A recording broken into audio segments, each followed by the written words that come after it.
seja bem-vindo a mais um vídeo do nosso canal. Eu sou o professor Júlio César e nesta aula nós veremos um pouquinho sobre cossecante. Nas aulas anteriores nós falamos sobre tangente, cotangente e também a secante. Agora, para fechar esse pacote, cossecante. Duas abordagens. A primeira, algébrica, já coloquei aqui, só falta terminar algumas coisinhas, está faltando algumas informações ali, a gente já vai ver o que é que está faltando. E também, claro, a aplicação geométrica e a demonstração de que isso daqui é verdade, tá? Primeiro, qualquer que seja x pertencente aos reais, para qualquer número real, a cossecante de x é igual a 1 sobre o seno de x. Em termos mais simples, a cossecante de um número real qualquer é o inverso do seno desse número real. Mas será que é um número real qualquer mesmo? Porque aqui diz qualquer que seja x. Mas será que não tem restrição? Será que não existe nenhum valor de x em que isso não possa acontecer? Olha aqui na frente. X pertence a qualquer valor de 0 a 2π, o ciclo completo. Exceto, olha lá, x não pertence. E aí, quais são esses valores em que isso aqui não vai funcionar? Vamos para o ciclo. Ó, aqui nós temos um ciclo trigonométrico, já está aqui, ó, eixo dos cossenos. Eixo dos senos, esse aqui eu fiz maior para essa demonstração, vai ser conveniente. E aí nós vamos começar a brincadeira, tá? Aqui nós temos, já deixei tudo adiantado para a gente ganhar um tempinho.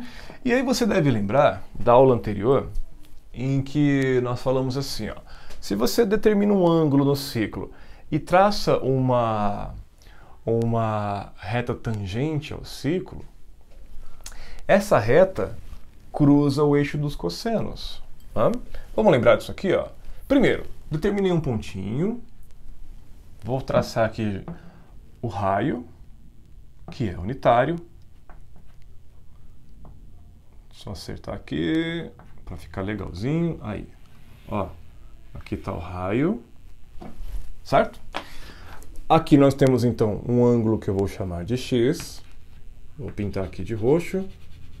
Vai ficar bem bonitinho. Certo? Olha lá. Xzinho. E aí, claro, esse ângulo aqui eu posso projetar nos senos, nos cossenos, posso prolongar e traçar a sua tangente. Você viu isso nas aulas sobre tangente. Só que eu posso também, se eu quiser, eu posso pegar aqui, ó, a partir desse ponto, eu posso traçar uma reta tangente à circunferência. Posso fazer assim, ó. É mais ou menos por aqui, ó, tá? E aí eu traço uma reta que é tangente à circunferência.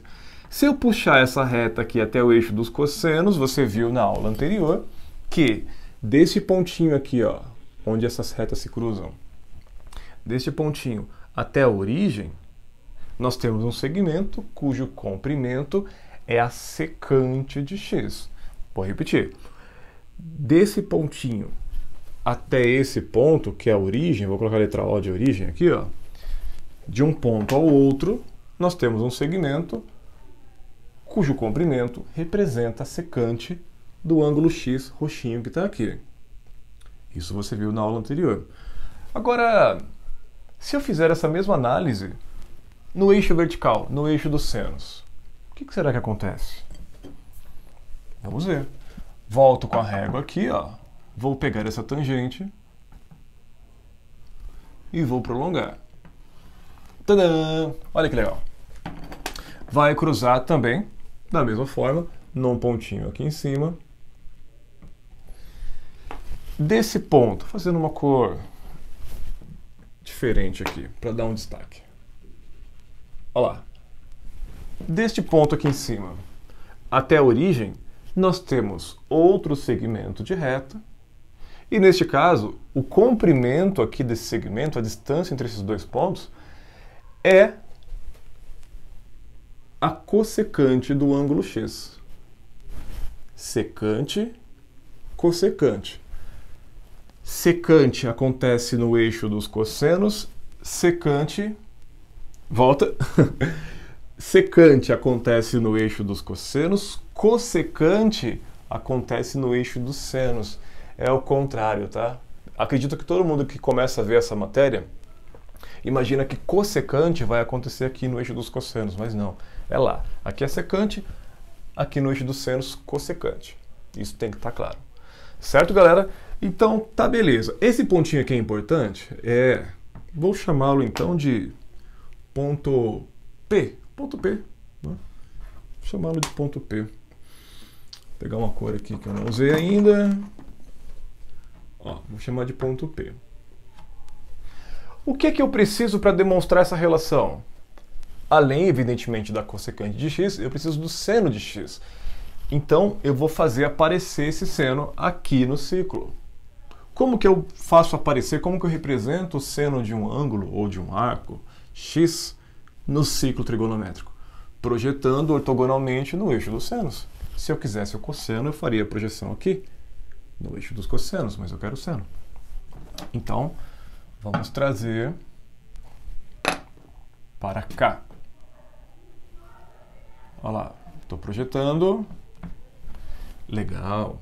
Projeção ortogonal, como o nome já sugere, forma um ângulo reto. Já anota isso para não esquecer. Esse pontinho aqui, ó, como é uma projeção do ponto P, eu vou chamá-lo de P1. Poderia ser qualquer letra, mas por ser uma projeção, só para deixar mais amarradas essas informações, eu vou chamar de P também. E vou colocar 1, porque 2 pontos diferentes com a mesma letra também não fica muito legal. P1. Outro ponto que é importante e que eu posso dar nome. Esse daqui. E eu vou chamar de C. Mas por que C? C de cossecante. Tá? Vou colocar C de cossecante. Sabe uma outra coisa que você não percebeu? Vem da geometria plana. Se eu tenho uma reta que é tangente à circunferência, essa reta é perpendicular ao raio da circunferência, tá? Mas não a qualquer raio. Ela é perpendicular ao raio que tem como extremidade, uma das extremidades, justamente o ponto de tangência, tá? Deixa eu falar um pouco melhor. Lembra comigo, o raio tem duas extremidades. Uma delas é o centro da circunferência, a outra é um ponto da própria circunferência desse contorno, tá? Então, essa extremidade do raio que está na circunferência, se por essa extremidade, por esse pontinho, eu traçar uma reta tangente, essa reta será perpendicular ao raio. Então, aqui nós temos um ângulo reto, um ângulo de 90 graus. Tá? Isso também foi comentado na aula anterior sobre secante. A demonstração é basicamente a mesma coisa, tá? Aqui nós temos um ângulo reto. Então, peraí. O triângulo OPC tem um ângulo reto.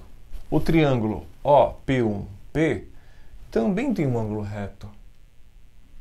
Será que eles têm algum outro ângulo que é congruente? Os dois têm ângulo de 90 graus. Se eles tiverem mais um parzinho de ângulos congruentes, eu posso argumentar que esses triângulos são semelhantes, eu monto proporção. Vejamos. Olha esse ângulo aqui, ó, que eu vou pintar dessa cor que eu nem sei o que é. Aqui, ó. É o ângulo complementar ao x, né? É o que falta para dar 90 graus. Mas olha só. Vou chamá-lo de y. Você consegue perceber que o ângulo y é comum aos dois triângulos? Olha só, ele é ângulo do triângulo maior, do OPC, tá aqui, ó. E ele também é um ângulo do triângulo menor, do OP1P. Ou seja, esses dois triângulos são semelhantes pelo caso AA, pelo caso ângulo-ângulo. O triângulo OPC é semelhante ao triângulo OP1P.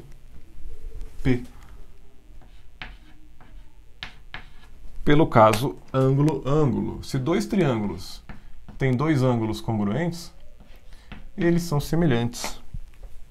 Tá? Eles são semelhantes. Certo? Se eles são semelhantes, então, eu vou montar uma proporção. Que proporção é essa que eu vou montar? Eu posso começar, por exemplo, relacionando as hipotenusas. Não são triângulos retângulos? Os dois têm ângulo reto. Eu posso começar relacionando as hipotenusas. Hipotenusa do triângulo OPC. OPC. Ângulo reto está aqui. A hipotenusa é o segmento AC. Fácil de identificar, não é? Facinho, ó. Então, OC. Qual que é a hipotenusa do outro triângulo? Do triângulo OP1P. OP1P. OP1P. Ângulo reto está aqui. A hipotenusa é o segmento OP. Vou marcar aqui. É o segmento OP. O que mais que eu posso fazer agora? Já que eu relacionei as hipotenusas, vou relacionar agora os catetos. Só que eu tenho que ter um cuidado. Quando nós falamos de semelhança de triângulos, no caso das hipotenusas, cada triângulo só tem uma. Então você sabe qual hipotenusa vai com qual, porque só tem uma em cada um. Mas os catetos, cada triângulo tem dois. Se eu pegar um certo cateto com o cateto errado do segundo triângulo, vai estragar tudo, não vai funcionar. Porque na semelhança de triângulos existe uma coisa chamada de lados correspondentes ou lados homólogos. Eu tenho pares corretos para considerar, para relacionar. Caso contrário, fica tudo errado. Olha só. Vamos olhar para esse ângulo Y aqui. O que será que nós temos como referência? Já pegamos a hipotenusa do primeiro triângulo, que é essa daqui, e a hipotenusa do segundo, que é essa daqui, o segmento OP. Esse ângulo aqui, ó, volta para o primeiro triângulo, para o primeiro. O cateto oposto a ele, eu sei que tem muita informação no desenho, mas tenta visualizar. O cateto oposto a ele é esse daqui. Eu sei quanto que vale o segmento PC? Não faço ideia. Poxa vida, será então que vale a pena pensar em catetos opostos? Acho que não.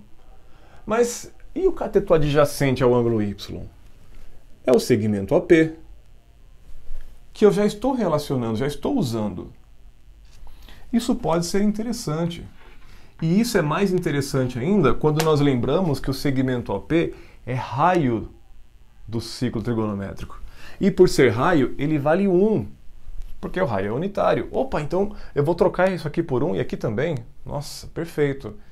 Então eu já começo a perceber que a jogada aqui, depois de relacionar as hipotenusas, é relacionar os catetos adjacentes. Então o cateto adjacente ao ângulo Y, no triângulo OPC, é o segmento OP. E o cateto adjacente ao ângulo Y, no triângulo OP1P. OP1P. O cateto oposto é o que está aqui. O adjacente é o segmento OP1. Tenta visualizar, ó, só o triângulo menorzinho. Cateto oposto. Ó, a hipotenusa está aqui. Cateto oposto é o que está à frente, está lá em cima. O adjacente é o segmento OP1.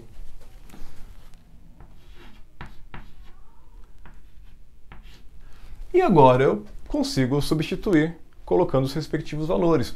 O segmento OC é a própria cossecante de x.